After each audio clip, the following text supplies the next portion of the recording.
Hello everyone, welcome back to my channel.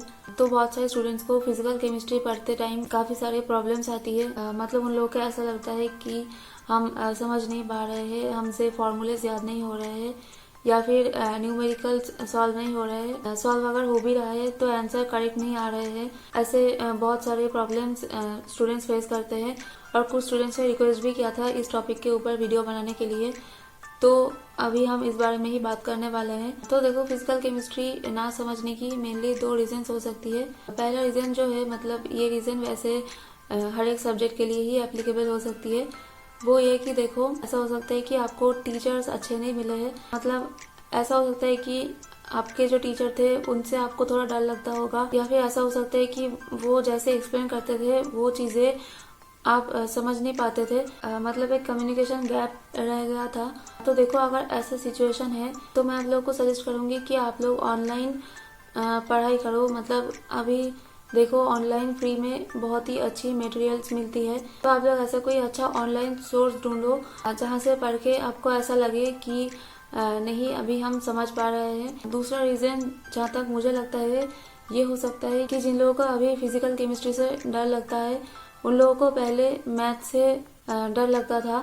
और क्योंकि physical chemistry में काफ़ी सारा मैथ्स का पार्ट है, मतलब जैसे डेरिवेशन, इंटीग्रेशन, फॉर्मूलाज याद रखना, फिर न्यूमेरिकल सॉल्व करना। तो ये सब कुछ देख के उन लोगों को अपना जो मैथ्स का फोबिया है वो याद आ जाता है और वो लोग पहले ही ये सोच लेते हैं कि नहीं, हमसे तो नहीं हो पाएगा। तो देखो, अगर आपका भी यही सिचुएशन है तो आप लोग तो पहले अपना ये थिंकिंग को हटाओ, क्योंकि देखो, फिजिकल केमिस्ट्री का जो मैथ्स है वो इतना टफ भी नहीं है।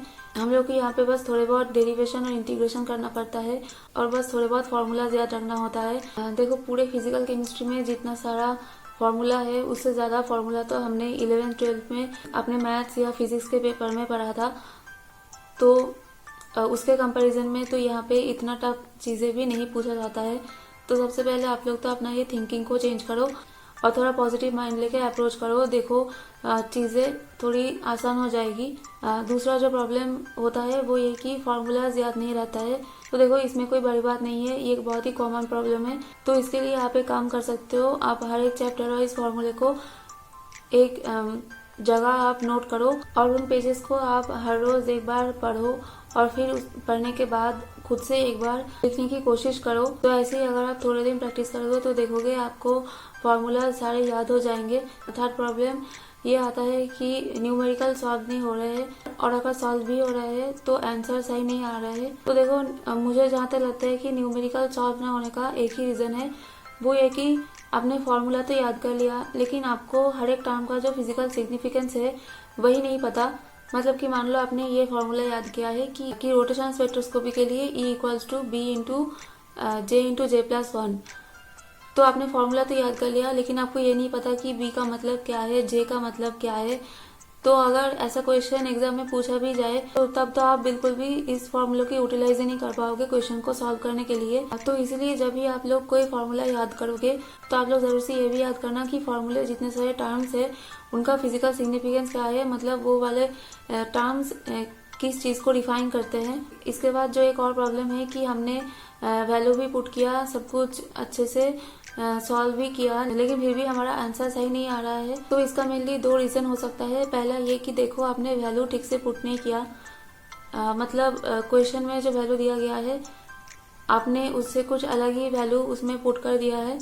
तो अगर आप ऐसी गलती करते हो तो आप जब कभी भी न्यूमेरिकल्स में आप वैल्यू पुट करोगे तो जो वैल्यूज आप पुट कर रहे हो उनको थोड़ा ध्यान से पुट करना कि क्वेश्चन में जो है आप एग्जैक्ट वही वाले वैल्यूज पुट कर रहे हो।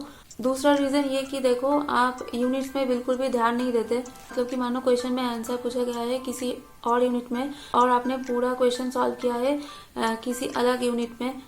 तो इसको अगर मैं किसी एग्जाम्पल से आप लोगों को समझाऊं तो मान लो कि एग्जाम में दिया गया है कि किसी ऑब्जेक्ट का मास है 5 मिलीग्राम और उसका जो स्पीड है वो है 2 मीटर/आवर। तो इसके करस्पॉन्डिंग जो वेवलेंथ है वो हम लोग को निकालने के लिए कहा गया है। तो माना आपको फॉर्मूला याद है कि λ=h/mv, और इसमें आपको हर एक टर्म का फिजिकल सिग्निफिकेंस भी पता है, मतलब h=प्लैंक्स कांस्टेंट और m=मास एंड v=वेलोसिटी। और आपने क्वेश्चन में जो वैल्यूज दिया गया है उसको आपने exact same to same put किया, लेकिन फिर भी आप समझ पा रहे हो कि अगर आप यूनिट्स में ध्यान नहीं दोगे तो आप चाहे कितना भी कैलकुलेशन करो, इस क्वेश्चन के लिए सही आंसर आपको कभी भी नहीं मिलने वाला है। तो करेक्ट आंसर निकालने के लिए ऑब्वियसली आपको सारे टर्म्स के जो वैल्यूज है उनको आप, एक तो हो सकता है कि आप सीजीएस में पुट करो या फिर हो सकता है कि आप सारे वैल्यूज को एसआई में पुट करो, तभी जाके आप करेक्ट आंसर निकाल पाओगे। तो ये कुछ प्रॉब्लम्स है जो मुझे लगता है कि जनरली स्टूडेंट्स फेस करते हैं। और जैसा मैंने कहा है कि आपको यूनिट्स में ध्यान देना है, वैल्यूज को सही से पुट करना है, फॉर्मूलेस को आपको एक जगह नोट करके हर रोज रिवाइज करना है। और जब भी आप कोई फिजिकल केमिस्ट्री का क्वेश्चन सॉल्व करोगे तो आपको एक पॉजिटिव थिंकिंग लेके क्वेश्चन को अप्रोच करना है। अगर आप ये कुछ चीज़ों को सही से कर लोगे तो मुझे लगता है कि फिजिकल केमिस्ट्री को लेके आप लोगों की आगे कोई परेशानी नहीं आएगी। इसके अलावा अगर आप लोगों की कोई क्वेरी या सजेशन हो तो आप लोग वो ज़रूर से कमेंट बॉक्स में बता सकते हैं। मिलते हैं अगले वीडियो में। Thanks for watching.